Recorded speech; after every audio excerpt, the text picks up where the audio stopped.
بسم اللہ الرحمن الرحیم۔ قضا نمازوں کا ثبوت احادیث مبارکہ صحیحہ سے جب بالکل واضح اور صاف ہو گیا، اور یہ بات بھی جب بالکل واضح ہو گئی کہ رمضان المبارک کے آخری عشرہ میں، آخری جمعۃ المبارک میں 4 رکعات نماز قضاء عمری کی نیت سے جمعہ کے دن پڑھ لی جائیں تو پوری زندگی کی قضا نمازیں ادا ہو جاتی ہیں، یہ بات بھی بالکل غلط ہے۔ نمازوں کو قضا کیا جائے گا، اس کی پوری ترتیب اور وضاحت عرض کر دی گئی، لیکن یہ مفہوم بھی غلط ہے کہ جس کی 2 سال کی نمازیں ہیں، سال کی نمازیں ہیں، 6 ماہ کی نمازیں ہیں، یا کم یا زیادہ ہیں، وہ اس طرح 4 رکعات پڑھ لے تو وہ ادا ہو جاتی ہیں۔ یہ بالکل غلط من گھڑت موضوع بات ہے۔ اب قضا نمازوں کا طریقہ، یہ بات یاد رکھ لیجئے، جب نماز قضا کریں گے، جب نمازیں جو رہ گئی تھی ان کو ہم ان کے وقت کے علاوہ پڑھیں گے، تو جب نمازوں کو قضا کریں گے تو صرف فرائض اور واجب کی قضا ہوگی۔ 2 رکعات نماز فجر کی اور 4 رکعات فرائض ظہر کے، 4 رکعات فرائض عصر کے، 3 رکعات فرائض مغرب کے، اور 4 رکعات فرائض عشاء کے، اور 3 رکعات وتر۔ جب نماز کو، جو نماز رہ گئی تھی، ہم بعد میں جب بھی ادا کریں گے، جس کو ہم عام طور پر کہتے ہیں نماز کو قضا کرنا، تو جب نماز کو قضا کریں گے تو صرف فرائض اور واجب کی قضا ہوگی، سنت مؤکدہ، غیر مؤکدہ، نوافل وغیرہ کی قضا نہیں ہوتی۔ اس بات کو اچھی طرح یاد رکھ لیا جائے، اور اس کے ساتھ یہ بات بھی یاد رکھ لی جائے، اگر کوئی آدمی سفر پر تھا اور سفر میں اس کی نماز فوت ہو گئی، گاڑی والے نے گاڑی نہ روکی، یا کوئی اور کسی طرح کا معاملہ بن گیا، نمازیں رہ گئی، تو جب سفر کی نماز کو جو رہ گئی تھی حالت سفر میں قضا کرے، یا سفر کے بعد حالت اقامت میں اپنے گاؤں میں، اپنے شہر میں، اپنے مقام پر آ کر ان کی قضا کرے، یعنی بعد میں ان کو جب ادا کرے گا تو ظہر کے 2 فرائض، عصر کے 2 فرائض، مغرب کے 3 فرائض، عشاء کے 2 فرائض اور 3 وتر، اور فجر کے 2 فرائض،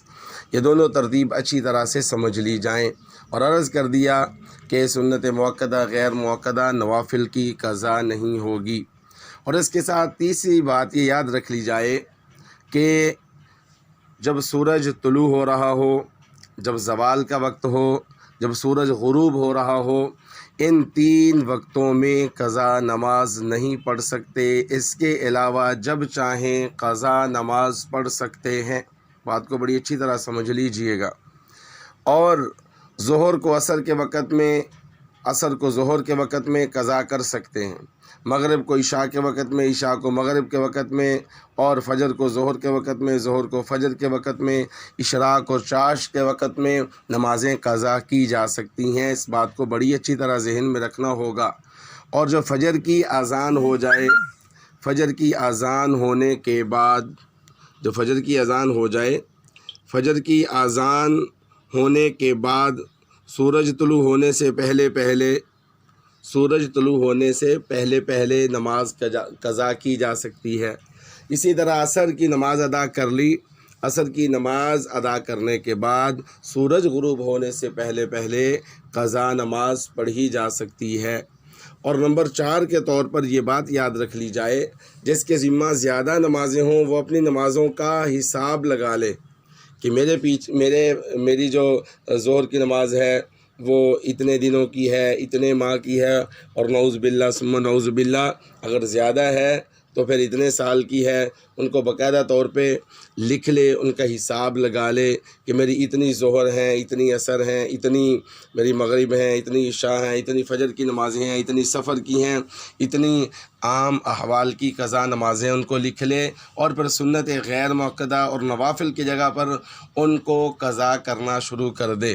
ہر نماز کے ساتھ اللہ تعالیٰ نے توفیق دی ہے، ہر نماز کے ساتھ 2 نمازیں قضا کر لے، 3 نمازیں قضا کر لے، 4 نمازیں قضا کر لے، 5 نمازیں قضا کر لے، یا 1 نماز قضا کر لے، جتنی اللہ نے توفیق دی ہے وہ ترتیب بنا لے۔ اس کے علاوہ چونکہ اس کا اور کوئی حل نہیں ہے کہ انسان اپنی نمازوں کی قضا کی فکر میں لگ جائے اور اپنا وصیت نامہ تیار رکھے، اور اس وصیت نامے میں اپنی قضا نمازوں کو درج کرتا رہے کہ اتنی میں نے پڑھ لی، اتنی میری باقی رہ گئی، خدا نہ خواستہ اگر درمیان میں موت واقع ہو جائے تو گھر والے کوئی فدیے وغیرہ کی ترتیب بنا سکیں۔ مزید اس کے بارے میں کسی بھی طرح کا کوئی مسئلہ ہو تو وہ پوچھا جا سکتا ہے۔ فدیے کا مسئلہ سمجھ لیں، روزے کا فدیہ تو قرآن و سنت سے ثابت ہے، نماز کا فدیہ قرآن و سنت سے ثابت نہیں ہے۔ امام محمد رحمہ اللہ جو امام اعظم ابو حنیفہ نعمان بن ثابت رحمہ اللہ کے شاگرد ہیں، انہوں نے نماز کے فدیے کو قیاس کیا ہے روزوں کے فدیے پر، کہ اگر کسی کا روزہ رہ جائے تو اس کا فدیہ دیا جاتا ہے، اگر کسی کی نماز رہ جائے اور وہ زندگی میں ادا نہ کر سکے، روزہ تو اگر زندگی میں انسان ادا کرنے کی قدرت نہیں رکھتا تو زندگی میں ہی فدیہ دیا جا سکتا ہے، لیکن اگر کسی کی نماز رہ گئی اور وہ زندگی میں نماز کو ادا کرنے پر قادر ہے، اشارے سے کر لے، بیٹھ کے کر لے، جیسے بھی ممکن ہو اس نماز کو پڑھ لے، تو نماز کا فدیہ زندگی میں نہیں دے سکتا، وصیت میں لکھ دے، فوت ہونے کے بعد اولاد وہ وصیت نامہ دیکھے تو وہ دیکھ کر اس کا فدیہ ادا کر دے۔ لیکن میں نے عرض کر دیا کہ یہ فدیہ قرآن و سنت میں منقول نہیں، امام محمد رحمۃ اللہ علیہ نے روزوں کے فدیے پر اس کو قیاس کیا ہے۔ اس کے ذریعے اللہ سے امید کی جا سکتی ہے کہ اللہ تبارک و تعالیٰ اس کی برکت سے مرنے والے کے ساتھ نرمی کا معاملہ فرمائیں گے، بطور صدقہ ہی سمجھ لیں کہ یہ صدقے کا ثواب بھی اس کو ایصال ہوگا، اس کو انشاءاللہ پہنچے گا، اس امید کے ساتھ کہ اللہ تبارک و تعالیٰ فوت ہونے والا جس کے ذمہ کچھ نمازیں تھیں، میں یہ صدقہ دے رہا ہوں، اس کے لیے دعا بھی کر رہا ہوں، اللہ تبارک و تعالیٰ اس کی نمازوں کے معاملے میں اس کے ساتھ نرمی فرمائیں، تو 1 نماز کا فدیہ 100 روپے،